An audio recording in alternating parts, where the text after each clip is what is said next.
नमस्ते दोस्तों, स्वागत है आपका मासकॉम मास्टर क्लास चैनल पर। आज हम एक बहुत ही दिलचस्प विषय पर चर्चा करेंगे। नेटवर्क सोसाइटी थ्योरी यानी नेटवर्क समाज का सिद्धांत। यह थ्योरी हमें बताती है कि कैसे डिजिटल नेटवर्क्स का विकास हमारे समाज और वैश्विक संचार संरचनाओं को प्रभावित करता है। नेटवर्क सोसाइटी थ्योरी को समाजशास्त्री मैनुअल कैस्टेल्स ने प्रस्तावित किया था। इस थ्योरी के अनुसार हम एक ऐसे समाज में रह रहे हैं जो डिजिटल नेटवर्क्स, इंटरनेट और आधुनिक तकनीकों के माध्यम से जुड़ा हुआ है। यानी यह थ्योरी हमें बताती है कि कैसे इंटरनेट और अन्य डिजिटल माध्यमों ने हमारे समाज में हर व्यक्ति और संस्था को एक दूसरे से जोड़ दिया है।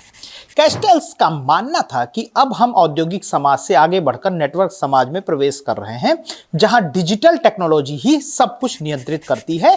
हम हर दिन इंटरनेट का उपयोग करके जानकारी प्राप्त करते हैं, लोगों से जुड़ते हैं और वैश्विक स्तर पर संवाद करते हैं। नेटवर्क सोसाइटी थ्योरी हमें यही बताती है कि कैसे ये डिजिटल नेटवर्क्स हमारे समाज की संरचना, राजनीति और संस्कृति पर गहरा प्रभाव डालते हैं। दोस्तों, नेटवर्क सोसाइटी के कई महत्वपूर्ण पहलू हैं। सबसे पहला यह है कि इसने बॉर्डरलेस वर्ल्ड यानी सीमाहीन दुनिया का निर्माण किया है। एग्जाम्पल अगर हम देखें तो जैसे व्हाट्सएप, फेसबुक और जूम का इस्तेमाल आजकल के लोग कर रहे हैं। आज हम अपने दोस्तों और रिश्तेदारों से किसी भी समय किसी भी जगह से बात कर सकते हैं।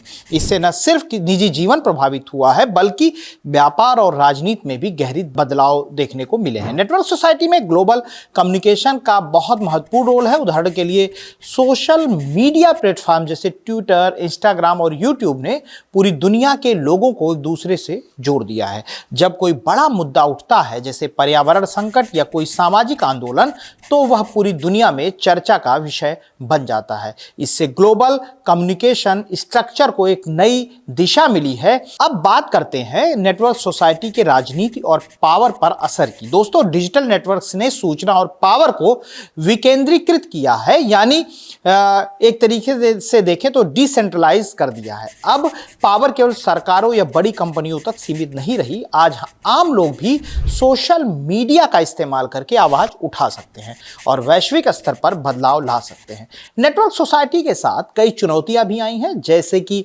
प्राइवेसी का खतरा, फेक न्यूज़ का प्रसार और साइबर डिजिटल नेटवर्क्स की वजह से हमारी जानकारी का दुरुपयोग होने का खतरा भी बढ़ गया है। इसलिए नेटवर्क सोसाइटी में रहने के लिए हमें डिजिटल साक्षरता यानी डिजिटल लिटरेसी की भी ज़रूरत है। आखिर में नेटवर्क सोसाइटी का भविष्य कैसा होगा?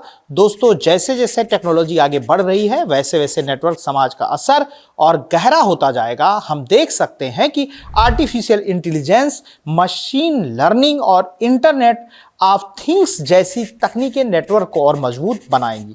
तो दोस्तों, यह थी हमारी आज की चर्चा नेटवर्क सोसाइटी थ्योरी पर। इस थ्योरी से हमें समझ में आता है कि कैसे डिजिटल नेटवर्क्स हमारे समाज को पूरी तरह बदल रहे हैं और वैश्विक संचार की एक नई परिभाषा गढ़ रहे हैं।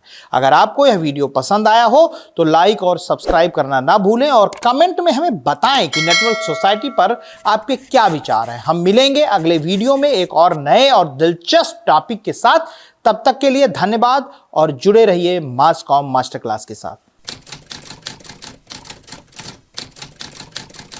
This video channel, Masscom Masterclass, is a part of the Arvind Foundation initiative. All income generated from this YouTube channel is dedicated to supporting the education of underprivileged children. By liking, sharing and supporting this content, you have the power to change the lives of many children. Your contribution can make a significant difference. Thank you for your support.